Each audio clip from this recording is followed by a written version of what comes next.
Hello, friends. Bruce Naylor, your boomer consumer. This episode is my personal journey in the world of audio and how I got to the point where I'm making videos about audio gadgets and filming those reviews for you on YouTube. I began seriously buying records and collecting music when I was about 12 or 13 years old. A neighbor had I think it was an Emerson, all-in-one type of unit with a record player, AM/FM stereo, and two separate speakers for $50. And I spent an entire summer earning the money to buy this system. And they even threw in a couple records, which was not music that appealed to me, but it really got me started into something that's been a lifelong love. And if you're part of this tribe that's into audio gear and great music and getting the best possible sound you can on whatever budget you got to work with, then I think some of you will be able to identify with what I'm talking about. As time progressed, I bought records and I got a cheap cassette player. And I lived in a smaller town, right? So there were stores like Kmart and Sears, I think places like that, and that's where you bought your music. But there was really no stores that sold component audio systems at that time. My parents had this great big, I think it was a Magnavox console, and big heavy maple wood lid, and you would open that. One side would be a record player, the type that you put a penny or a quarter on the tone arm to keep a record from skipping. And on the other side was a AM/FM radio with a huge dial about that big around that you used to tune it with. And that's what I had growing up, that kind of thing. So when I turned about, I didn't have much, as far as money or equipment. But then when I started high school, I made friends with this guy, and his dad was the first audiophile I ran into. And he would tell us boys, I don't care what you do outside, working on your cars or whatever it is you're going to do, don't ever go to this room. And what did we do? We wanted to go into that room. And he had a Macintosh system in this dedicated listening room. Macintosh amplifier, preamp, a dual turntable, and a TAC reel-to-reel. Massive thing. A wall full of records and reel-to-reel tapes. Now, his musical tastes were classical, opera, that kind of thing. But nonetheless, I just fell in love I was in awe of this system. And I finally got the nerve to talk him into letting me at least listen while he was there one day. The speakers, I almost bet you they were Pioneer speakers. They were massive wooden speakers with a wooden grill on them. And I was mesmerized. And my friends couldn't understand my fascination. My buddy, like, why? That's old man stuff. Why wouldn't you be interested in that? Well, it wasn't the music. It was the sound, just how precise it was, how I'd never heard anything like it. I'd never experienced anything like it before. And that really led me down to a lifelong path of buying the best equipment, music that I could afford to achieve the best possible sound that I could. We didn't have the internet then, of course. We didn't have all that information. The way you got information was either you knew other audiophiles, which were even today, and I bet you some of you can identify with this. How many of your personal friends are not audiophiles? And if you start talking about, preamps or DACs or headphones or speakers, they just give you an eye roll like, dude, let's go fishing. Let's go do something else, that's great. Because a lot of people are just happy with their tunes. Not me and not you. We want to get the best sound. Well, as time went on, as a young man, the first store that I knew of in my hometown that opened up that sold component systems from different brands was a place called Space Age Electronics. And he carried most of the mainstream brands that that time, more affordable stuff. We're talking the JVC, or Techniques, I think, Sony, Pioneer, Hitachi, those kind of brands. And we also had Radio Shack, which their brand was Tandy, I think was the name of it. And I started going to that store, and I became mesmerized by the various components. And and that's why I met some cool people in that store. And it was just love. And I would listen to the various speakers and the various systems, and we'd start talking about specs and that kind of thing. But again, I didn't have a lot of money. But one guy I met there was really a major audiophile for the day. He invited me back to his place to listen to his system. And he had Dahlquist, I'll never forget, he had big Dahlquist speakers. He had a huge, it was a Yamaha amplifier. And for his sources, he had it was a Denon fully automatic turntable. And it was nothing short of incredible. He put on a album by Robert Plant, and it just absolutely blew my mind. This is what true audiophile quality sounded like. This sound, the presence, the detail, it was just three-dimensional. And it's like, this is Nirvana. And, we became very, very good friends. But he had the money to buy this stuff. I was a young married guy with a kid. This stuff was way out of my price range. But I managed to scrape together through a tax refund the ability to get a Kenwood, all right? A Kenwood, I think it was a KA65. It was a 65 watt per channel integrated amplifier, big, massive silver thing, lots of inputs and outputs. And also a set of the Optimus T100 tower speakers, which were sold by Radio Shack. Those are my very first real speakers. I think they had I think they were a 3-way speaker with an 8-inch woofer. I even bought the Radio Shack Super Tweeters and hooked up to them. Now I'm going off memory here, and I haven't looked this up. I haven't scripted this video. But to me, they were Nirvana. This was my system. And no one else seemed to understand, right?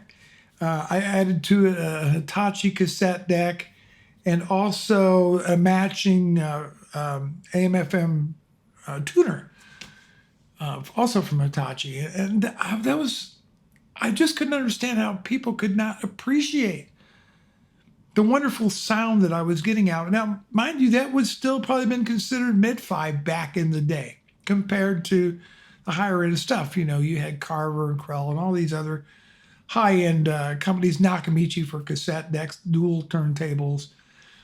And certainly, Pioneer and Denon and those JVC Techniques, they also had their higher tier stuff. But Space Age didn't sell that stuff. Mainly, it was the more affordable stuff. As time progressed, another audio store finally opened up, and the first time I went there, he had a set of Infinity IRS speakers. If you ever watch PS Audio's videos, yeah, they have the Infinity was the 5s, right? These things were massive. I think this was the second generation of them he had on display there. He wouldn't even play them, the owner. Didn't want you to go near them. But he had the more higher end stuff, the Krells, and those are some of the brands, the Carvers, and the higher end stuff like that, which I hopelessly could not afford. But he gave me the opportunity to listen. He had the Ohm Walsh 2 speakers, which, by the way, which are fantastic speakers, the Ohm speakers. But he gave me a chance. I didn't work for him. He never let me actually work there, but he let me hang out, and and I would talk to other customers, and so I gained a lot of experience. He did teach me how to listen. He taught me what a proper setup room was like. He just kind of liked me, and he took me under his wing. But he had like one or two other salespeople. But but at least he indulged me in this. Time goes on, and then I ultimately ended up getting enough money to get to a Pioneer. This would have been back in the early '90s when I upgraded to a Pioneer Elite VSX 95. This was basically a surround sound receiver, very powerful, beautiful thing. And then my Bose 901s. Now, I know what you're going to say, Bose. No highs, no lows, must be Bose. Buy other stereo equipment, BOSE. But again, this was audio nirvana for me. And that I had reached my pinnacle at that point in time without having to spend a whole lot more money. Very, very satisfied with it. Listened to a lot of music, but I felt alone. I really did. Most people simply did not care about this stuff. They just did not care like I did. It wasn't until the home theater really started taking off, movies like Top Gun and others, that people started, they got interested in surround sound, but still not listening to music at the highest possible reproduction quality. Now, the next phase of my life is dedicated to running business and relocating. My wife and I ultimately auctioned everything off that wouldn't fit into a motor home, and we took off out west, and we started a business out west, and we worked constantly around the clock and kept doing so. And I didn't even have a system. For many, many years, I went without a system. And I haven't had a system in a long, long time. Well, long story short, now we bring us to this next part of the story. Where I'm at today. Years ago, I started a YouTube channel to help promote my business. And it wasn't fun. I've always been into computers and technology and gadgets. Again, I love gadgets. I love to film reviewing gadgets. And I started doing that. Everything from computers to keyboards to mice and you name it. But you know what I didn't talk about? Audio. Even though it was my very first and deepest love, I had just badly neglected that part of my life. And I've always felt a yearning, but I could never, it's just me. My wife, she's a tunes person too. Don't really know a lot of people that's into audio. But you know what? At this stage of my life, whether or not I make the 100,000 subscriber number, whatever, I thought one day, you know what? Computers and that kind of stuff has lost its luster for me. What is it that I really, truly love? Make videos about that. And if people watch, great. If they don't, well, that's fine too. But be happy. I said, you know what? I'm going to get back into audio. And over the course of a year, and I've spent a lot of money indulging myself, but not a lot of money compared to what high-end audio costs. I thought, you know what? Here's what I'm going to do. I'm going to make videos about the equipment that I buy, or if I'm loaned equipment that I would use in a affordable way. I'll probably never be a high-end audio reviewer, all right? I've not really done a lot with very high-end gear. That's not my area of expertise. It's truly not. What I do like is putting together a system that the average Joe can afford. And if you're an audiophile snob, as some people call it, and if you don't spend 10 grand on an amp, then it's just, well, that's fine too. That's just fine. I'm not that guy. All right. I want to make videos about affordable gear. So I put together a nice mid-range system comprising of a Fluence turntable with the Audiophile Blue 2M Blue cartridge, the Yamaha AS501 integrated amplifier. I have a NAD C538 CD player, a vintage Akai 3-head cassette deck. I use a Mac Mini as a audio server, a music server with it, a Shit Modi 3 DAC. So I have, which I consider to be a pretty decent sounding system, a Klipsch RP600M speakers with a subwoofer. And I think it sounds really, really good. And then the other part, which I don't really share that much, is my vintage audio system. This is the gear that I dreamed of having when I was younger and could never afford. And I put together a very nice vintage system. Most of it is Pioneer. The turntable, unfortunately, is a lower entry model Sony, which I am going to eventually get a refurbished Pioneer, probably a Pioneer 630 direct drive, fully automatic turntable, but one that's been totally redone. And recently I just purchased a pair of the Wharfdale Linton speakers for it, which I will do a review of once they get good and broken and ready to go.